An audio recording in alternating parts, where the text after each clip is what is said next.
She disappeared from her own home under mysterious circumstances.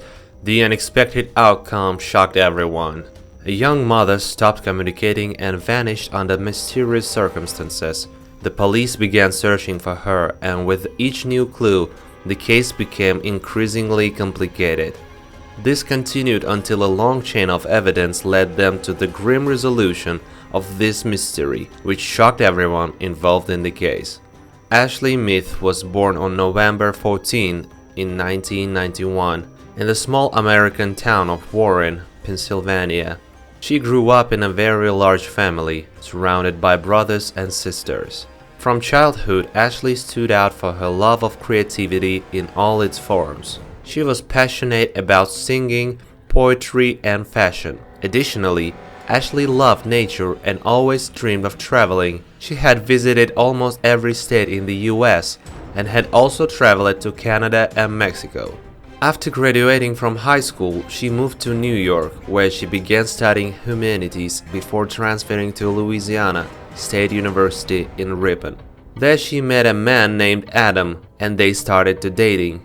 Over the next few years, Ashley continued her studies until a serious incident occurred in her life. She was involved in a car accident, which required a long recovery period. Despite eventually returning to her normal life, Ashley faced a new problem. Her medical bills had accumulated significant debt during her treatment. As a result, she had to drop out of university and find a job. Around the same time, her relationship with Adam began to deteriorate, and the couple decided to break up.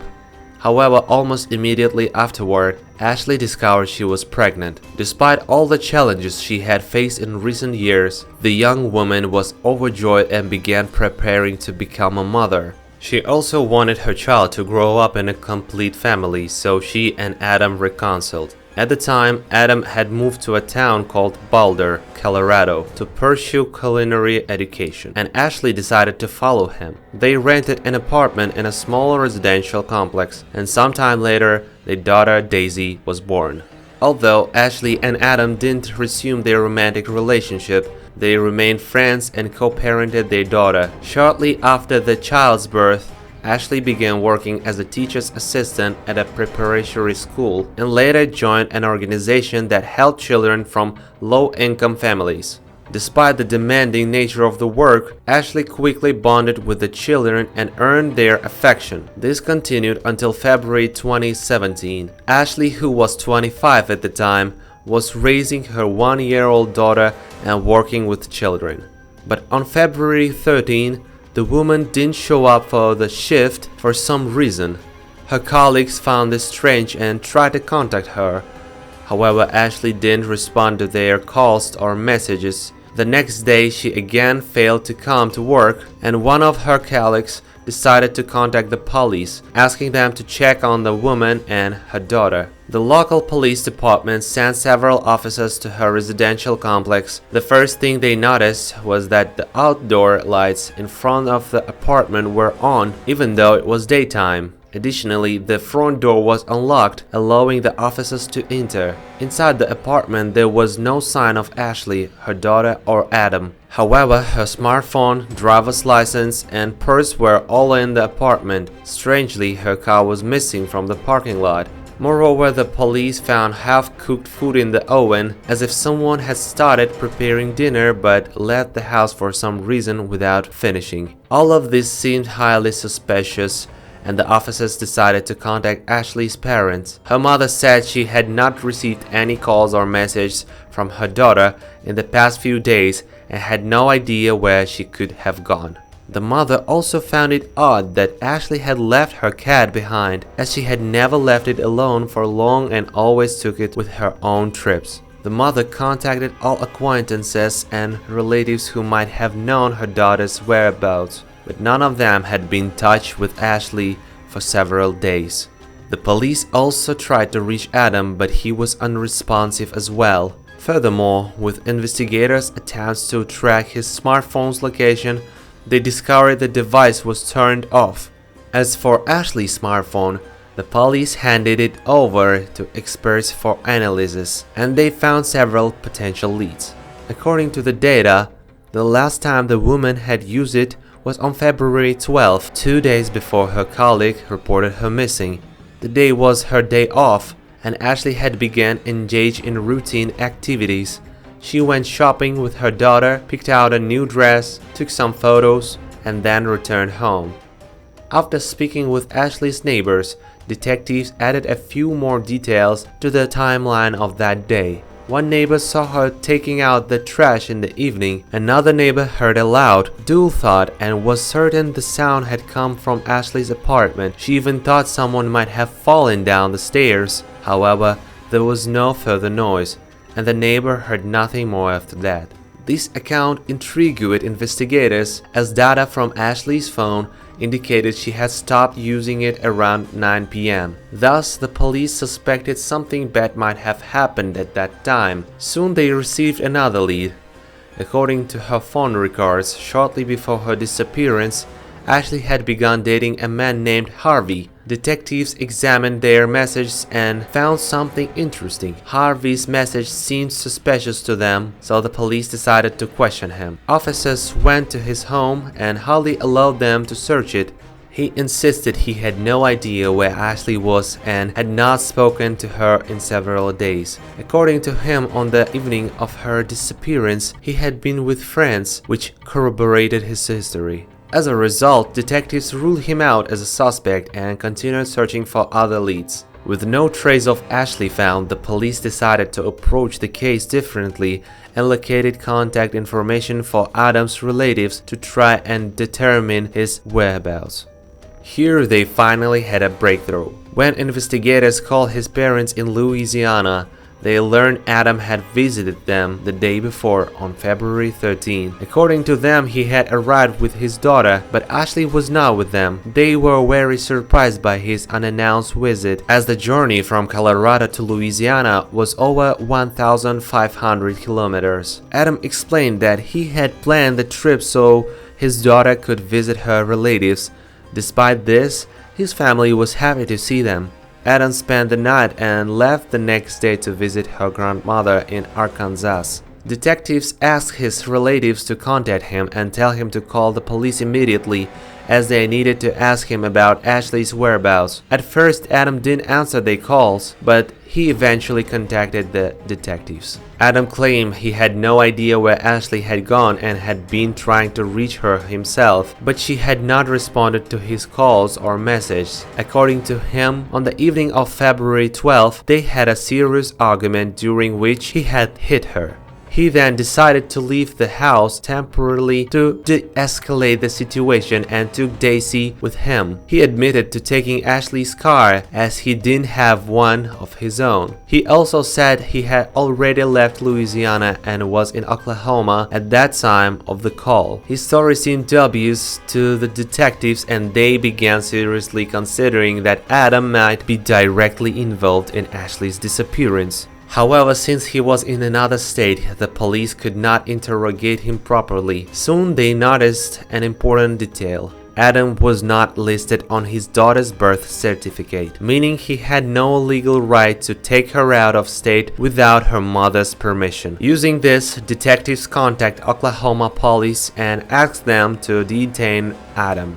A few hours later, patrol officers spotted Ashley's car on the road, and Adam was arrested. His daughter was with him and was unharmed. While detectives prepared to question Adam, forensic experts examined the car. They found a disturbing piece of evidence: traces of blood on the floor under one of the rear seats. DNA analysis confirmed the blood belonged to Ashley. This was the first confirmation that Ashley might no longer be alive. However, investigators still had no idea what happened to her. Soon the police received another lead. After speaking with Adam's parents, his younger sister contacted them. She said she had not seen her brother and his daughter the day they arrived, but had visited their home the next morning. At the time, her parents were at work and Adam was preparing to leave for another state. When she entered the house, her brother seemed shocked to see her. He appeared extremely agitated and behaved suspiciously. The sister noticed Adam had laid out a large amount of cleaning supplies and seemed to be scrubbing something in the guest bedroom. When she asked what was happening, Adam told her a strange story. He claimed he had felt sick and vomited on the floor, so he needed to clean it before leaving. The sister offered to help, but he refused and sent her away. Detectives then went to Louisiana and inspected the house with a team of forensic experts. They found traces of blood in the guest bedroom where Adam had been cleaning. Moreover, in a shed in the backyard, they discovered an electric saw and a barbecue lid, both with traces of blood. After sending these items to the lab, detectives confirmed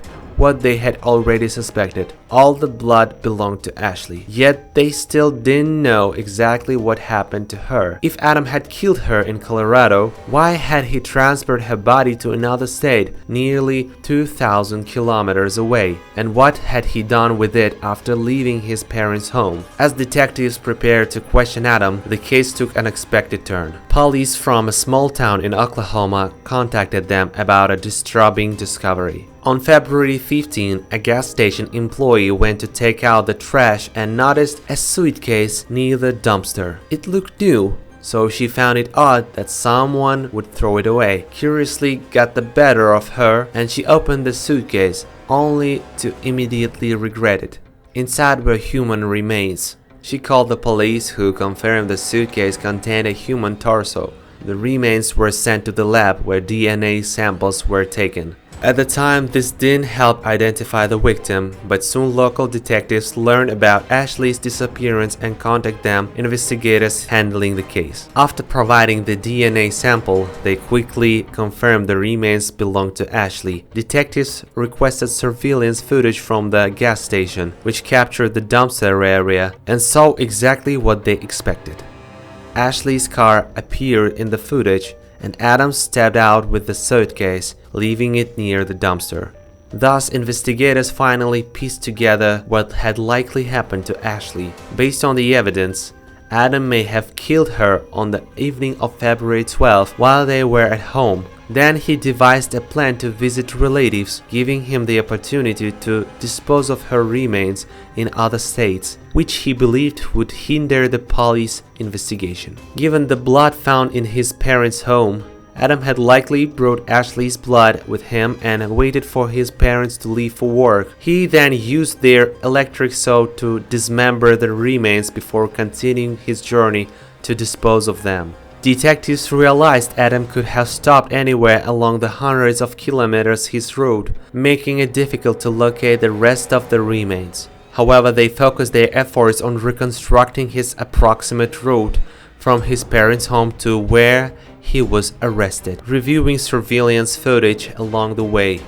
Eventually, they found footage of Adams discarding another container, but another problem arose. By then, the contents of the dumpsters had already been taken to the landfill. Investigators mobilized over 100 people to search the site, but they found nothing. Although Adam's guilt was almost certain, the lack of additional remains made it impossible to determine Ashley's exact cause of death. The torso showed signs of abrasions and cuts inflicted while she was alive, suggesting she may have fought back during the attack. As for Adam, he continued to maintain his innocence. Even when confronted with the evidence, he insisted his version of events was true. He and Ashley had argued. He had left with her daughter, and Ashley had been alive at that time. However, with such overwhelming evidence, the police didn't need this confession. He was arrested on murder charges, and the case was prepared for trial. During the preparation, another piece of evidence emerged against Adam. Detectives found a personal diary in his home where he had written about wanting to kill Ashley long before the incident. According to the entries, he was unhappy that she was only living with him for their child's sake. It seemed Adam wanted more, but Ashley didn't share his feelings.